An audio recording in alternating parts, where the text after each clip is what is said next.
Welcome back, and it's Spider Week, people. Every day this week, Monday through Friday, maybe Saturday, we got a Spider-Man video, starting off with villain review of Doctor Octopus from Spider-Man 2. Probably the best Spider-Man movie of all time. As of today, though, Friday, who knows? Anything can happen. Is Doc Ock a good villain, or is he not a good villain? I guess those are the two options. Let's figure it out.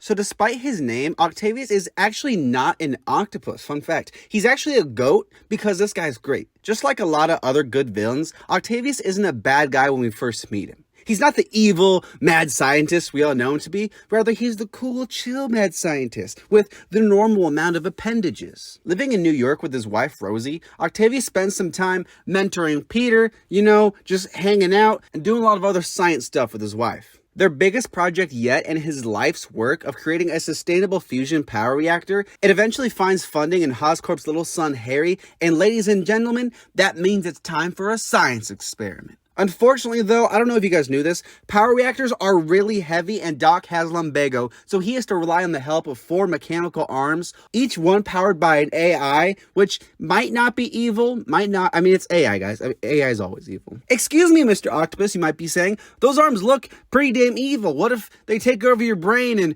make you do stupid stuff? Well, yes, they do look scary, but actually no, because he has this little, Ethernet cable running up his neck, and that's going to protect him from the arm's evil influence.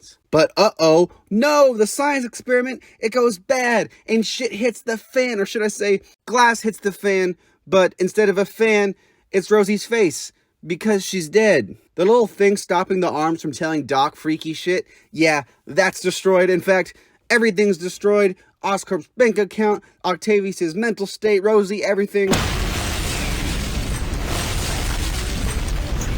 With nothing to hold the arms back, they start to whisper to Octavius, hey, buddy, you know what would be totally hilarious if you just finished the experiment and just destroyed New York? I don't know. It's just me. But seriously, do it. Seriously, do that right now. And with that, we have ourselves a villain. I think a problem a lot of villains have in superhero movies is that the movie gets so caught up with developing the hero, they don't really put enough time into the villain. Luckily, that's far from true when it comes to Doc, and I really appreciate that. Even though it's only for a bit, I like the fact that we see Otto before he turns bad. Knowing that he lost his wife and his experiment, it makes him a lot more sympathetic, and when you add the crazy murder AI, it makes complete sense why this guy's a villain. As far as origin and motive go, I think both are really solid, and they definitely help Otto stand out among supervillains.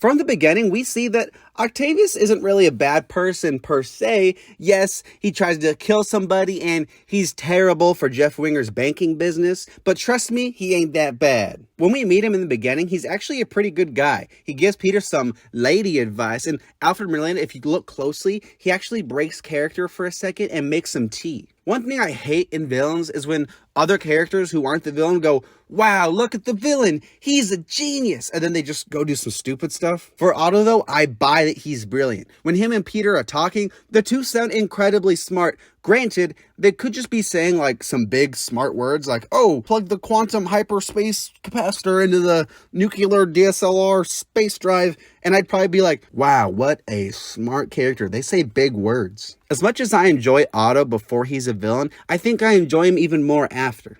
As a villain, he's ruthless, and he's one of those villains who will do whatever it takes to accomplish his goal. Seriously, his goal, right, is to provide clean and safe energy for the world, and he doesn't care how many random civilians he has to throw off of trains to accomplish that. I like Otto as a villain because he has personality, but he's not over the top.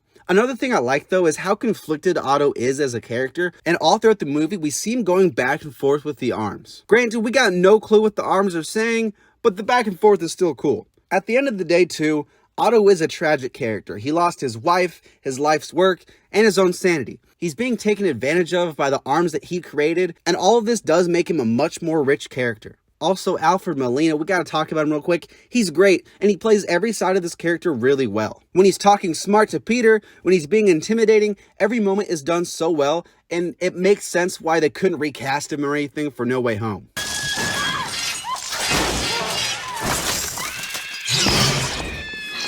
A lot of times when I review a villain, there's always like that one scene that stands out for me. Last week when I reviewed Micah, the second that I knew I was going to review him, I said, oh, I gotta talk about that final scene with Arthur. Unfortunately, Otto doesn't have that one special scene. And that's because all of them are freaking amazing. Rewatching the movie, every time Otto is on screen, it's a highlight. When you get a Doc Ock scene right, you get either one of two things. You get a scene that shows us more about Otto as a character, and it fleshes him out, and it makes him more interesting, or you get an awesome fight scene with Spider-Man. A lot of superhero movies, too, I feel like they give us one fight scene in the middle of the movie and then the big final scene, but no, in this one there's tons of fights between Spidey and Ock. The scene of he and Peter is important because it shows us the kind of good-hearted person Otto was before the accident. The accident itself is an incredibly tragic scene as we watch this man's life fall apart. You got the bank fight, you got the tower fight, you got the end fight, you got that one scene that's way too scary and scared the living heck out of me as a kid, and of course, you got the train fight.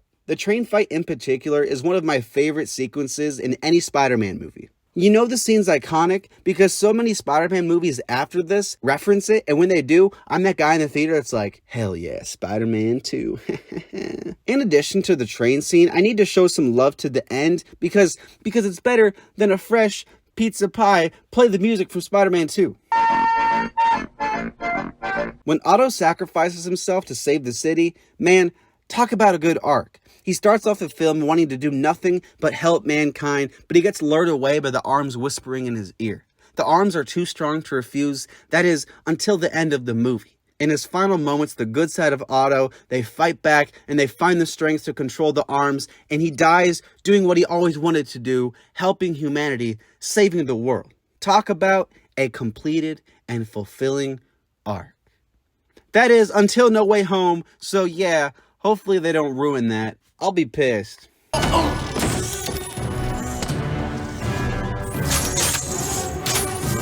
As I've said the whole video, the dude isn't really evil. He's a man who's too smart for his own good that ends up being manipulated into doing wrong. However, while he's not evil per se, he causes a lot of trouble for Spider-Man, and I think we should talk about it. One of the things that makes Otto a villain is the fact that he's willing to do whatever it takes to realize his goal. The goal itself isn't evil, or so he thinks, because completing his project means to complete his life's work and to finish what his wife ultimately gave her life for. Before he can do that, though, he has to threaten the lives of many people along the way. And in case you forgot, if he were to accomplish his plan, he would have destroyed New York, not with a nuke, right, or that poison fart-gas Lizard uses. No, he was gonna make a fucking sun. That's insane. Like, imagine the sun, this thing, but in New York. That's his plan.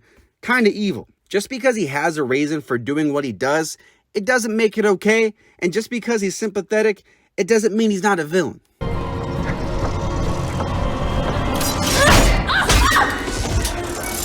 Doc Ock has an origin that makes us feel bad for him because he really is a tragic villain.